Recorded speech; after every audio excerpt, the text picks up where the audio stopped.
Bonjour à tous. Aujourd'hui, un cours sur la liberté, notion centrale en philosophie.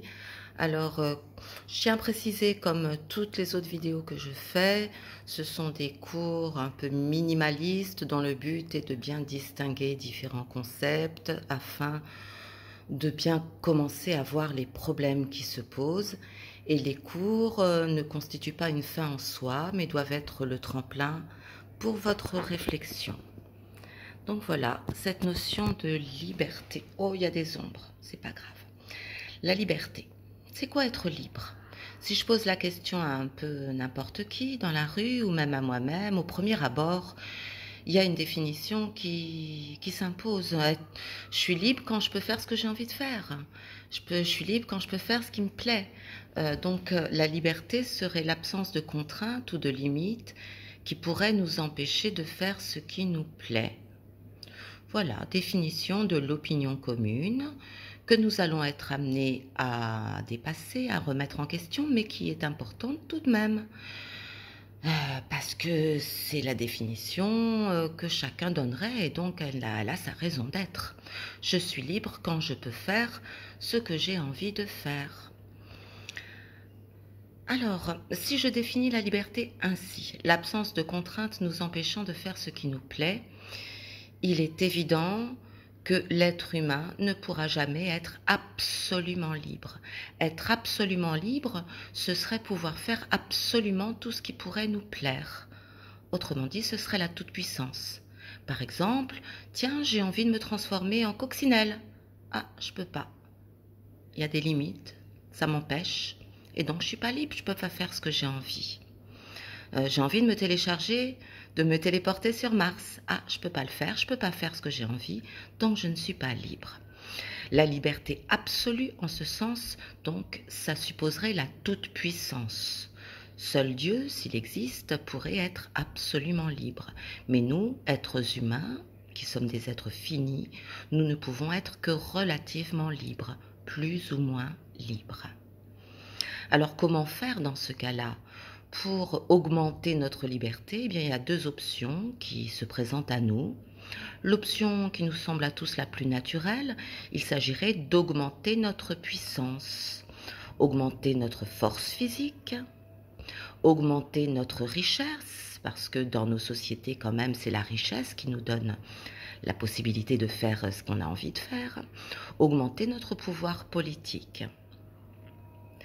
Première option, donc pour augmenter la liberté, c'est augmenter notre puissance. Mais il y a une deuxième option qui est préconisée par exemple par les stoïciens. Ce serait celle de baisser nos désirs, de limiter nos désirs. En effet, si tout ce que je désire, c'est très simple à avoir. Si je désire simplement d'être vivant et de jouir du fait d'être vivant, si je désire simplement respirer et profiter du paysage, eh bien, je n'ai pas besoin de beaucoup de moyens pour cela, je n'ai pas besoin de beaucoup de puissance pour cela. Et donc, si je limite mes désirs, eh bien, je serai très libre, puisque je pourrais faire à peu près tout ce que j'ai envie de faire. Bien. Donc cette notion de liberté, cette première définition de liberté comme absence de contraintes nous empêchant de faire ce qui nous plaît, nous amène à dire que la liberté absolue n'est pas possible à l'être humain, qu'on est plus ou moins libre. Et donc on va s'efforcer d'augmenter notre liberté d'une manière ou d'une autre, soit en augmentant notre puissance, soit en limitant nos désirs. Mais cette définition se heurte à une objection qu'on pourrait faire. Et pour faire cette objection, je vais vous parler du papillon. Imaginez un papillon qui n'est pas enfermé dans une cage, qui n'est pas enfermé dans une salle, les fenêtres sont ouvertes, il n'est pas enfermé, on va dire que ce papillon, il est libre comme l'air. Et s'il veut se poser sur votre tête, il va se poser sur votre tête. S'il veut sortir dehors, il va sortir dehors. S'il veut, c'est peut-être pas le mot. S'il a envie de voler, il vole. Il est libre comme l'air. Donc ce papillon, selon la première définition, il est libre, il peut faire tout ce qu'il a envie de faire. Sauf que, imaginez que c'est la nuit et que j'allume une lampe halogène. Eh bien mon papillon, irrésistiblement, va être attiré vers la lampe halogène, il va se brûler, il va mourir et ça va sentir mauvais. Et je prends n'importe quel papillon dans cette même situation. Le papillon, certes, il a envie d'aller sur la lampe halogène et il fait ce qu'il a envie. Il va sur la lampe halogène, il brûle, il meurt, ça pue. Et là, je réfléchis. Mon petit papillon, certes, il fait ce qu'il a envie de faire et il a vraiment envie, je suppose, de se jeter sur la lampe. Mais je me rends compte que s'il a envie de se jeter sur la lampe, et s'il le fait effectivement, c'est parce qu'il est programmé par son instinct, il est programmé par sa nature à avoir envie de se jeter sur la source de lumière, même si ça le fait mourir. Le comportement de mon petit papillon est totalement déterminé à l'avance, il est inscrit dans ses gènes, il est inscrit dans sa nature. Ainsi, peut-être que mon petit papillon fait ce qu'il a envie de faire, mais il ne choisit pas, il ne choisit rien. Il est totalement programmé par des mécanismes qui régissent tous ses comportements. Il fait ce qu'il a envie de faire, mais il est programmé à le faire. Il est programmé à avoir envie de le faire. Donc, il ne choisit rien. L'animal, libre de faire ce que son instinct lui dicte, ne choisit rien. Et en ce sens, on peut dire que le petit papillon est esclave de sa nature. Il est esclave de ses mécanismes, il est esclave de lui-même. Il n'y a pas de pire esclavage que l'esclavage par rapport à soi-même. Il ne choisit rien. Il est ce qu'il est avec sa nature, ses mécanismes, et il est programmé à agir comme il le fait. Donc peut-être qu'il fait ce qu'il a envie de faire, mais il nous semble que quand même la liberté à laquelle on aspire, c'est pas ça. Justement, il me semble que pour un être humain en tout cas, être libre, ça signifie justement ne pas être comme le petit papillon, ne pas être totalement programmé à l'avance par des mécanismes. Être libre, c'est pouvoir choisir. Alors, ça nous amène à poser une deuxième définition de la liberté qu'on va appeler libre arbitre. C'est pas noté sur cette bulle, mais la deuxième définition de la liberté, c'est la liberté comme libre arbitre. Être libre, ce serait ne pas être comme le petit papillon. Être libre, c'est pouvoir choisir sans être entièrement déterminé, c'est-à-dire programmé par des mécanismes. C'est ce qu'on appelle aussi la liberté métaphysique. Être libre, c'est pouvoir choisir, c'est ne pas être totalement programmé par des mécanismes. Bon, que ce soit les mécanismes de notre nature, comme le papillon, mais il y a peut-être d'autres mécanismes qui s'exercent sur nous. Les mécanismes qui se sont ancrés en nous lors de notre éducation, lors de notre histoire, etc. Être libre, c'est ne pas être entièrement programmé à avoir envie de ceci ou de cela, ou à faire ceci ou cela. Pouvoir faire de véritables choix qui ne soient pas seulement le résultat de mécanismes nécessaires. Nécessaires, c'est-à-dire qu'ils ne peuvent pas ne pas être. Des mécanismes nécessaires, c'est des mécanismes qui nous condamnent d'une certaine manière à un certain comportement, sans qu'on puisse faire quoi que ce soit. Le mot important dans la notion de libre arbitre, c'est la notion de choix. Choisir, pouvoir choisir, ne pas être comme le petit papillon totalement programmé. Alors qu'est-ce qu'il aurait fallu pour que le petit papillon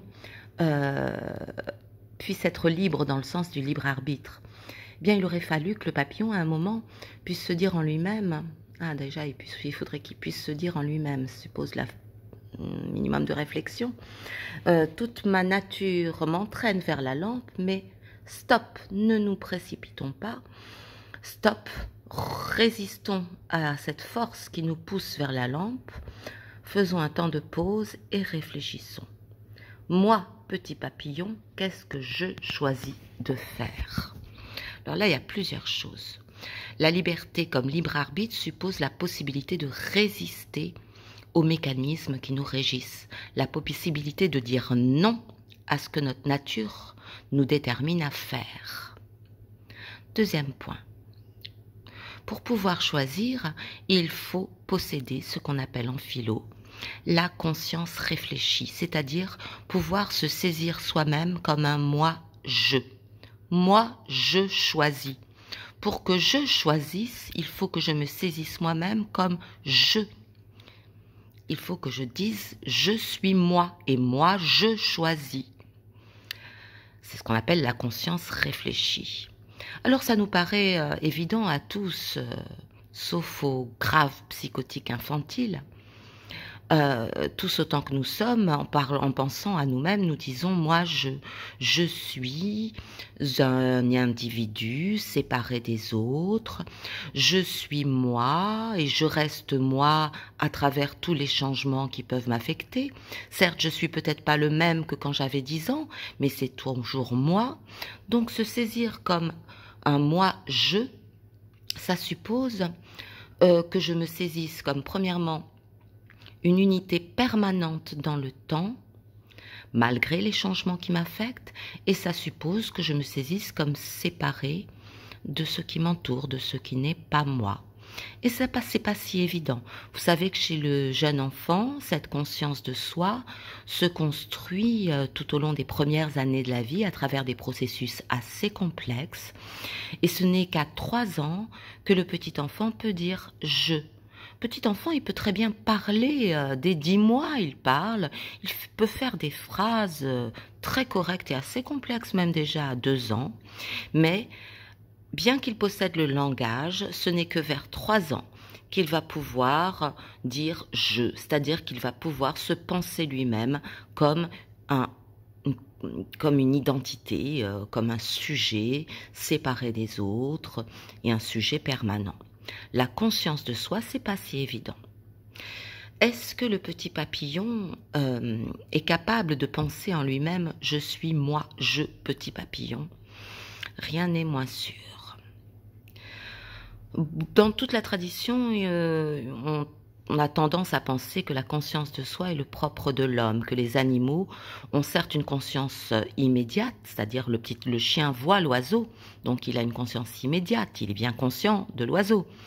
Mais est-ce que le chien est capable de penser en lui-même « moi, je, chien Médor » ? Rien n'est moins sûr, surtout que pour pouvoir penser son identité, on a besoin du langage. Enfin, ça c'est un autre problème.